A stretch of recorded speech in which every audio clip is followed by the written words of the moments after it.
school, I'll sing and play. I'm gonna make the world a better place someday. It's my identity, all of me.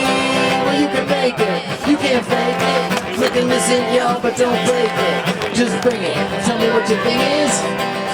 You need to use this, and then balance it, and try and get in the bucket, okay? Hey! Good job!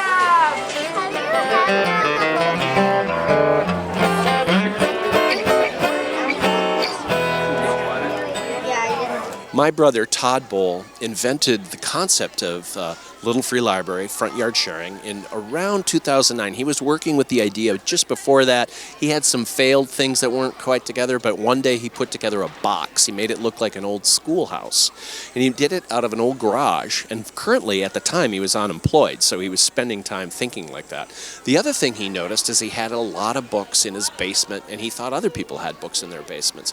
So he put this box in their front yard. He called it different things: Habitat for the Humanities, Todd Box.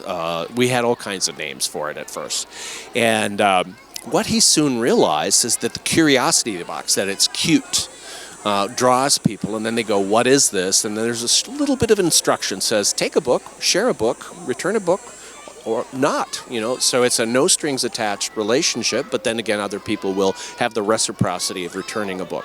What he soon learned is the book experience starts to happen when people do that, but it was the human experience that really got his attention.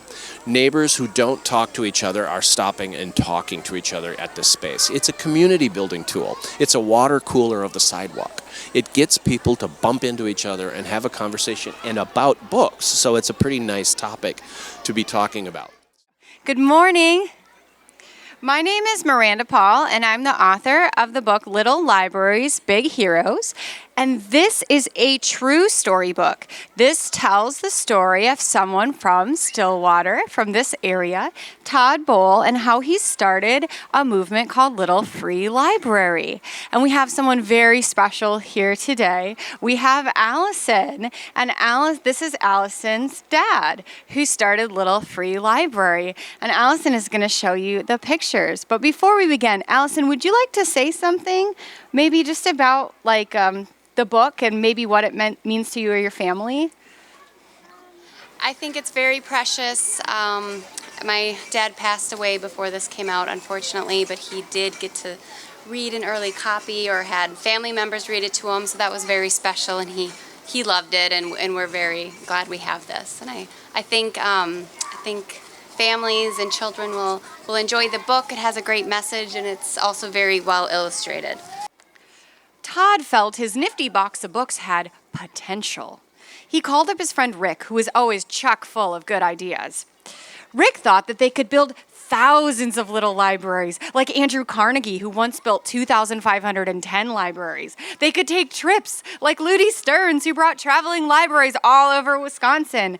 Wait a minute, said Todd. Andrew Carnegie had been a wealthy businessman. Ludi Stearns was a trained librarian. The two of them were just ordinary guys and particularly low on cash. How many libraries could two ordinary guys create? How far could ordinary people spread an idea? They agreed on one thing. They wanted to find out. And I thought about how this idea, which now has been replicated and spread, could bring that joy literally all over the world. And I wanted to know more. I started researching, and then when I found how remarkable the story was of how it began with just an ordinary person wanting to pay tribute to their mom who loved reading, I thought there was a lot of power in that message. Them homes. The Midtown Greenway. You can ride your bike or walk, it's a freeway. No cars, no trucks, no noise, no fumes, it's a clean way. We bike all the way to the freak beach, take a mud bath, swim to the lake deep, buy ice cream right after. I'll race you faster, faster, faster, faster.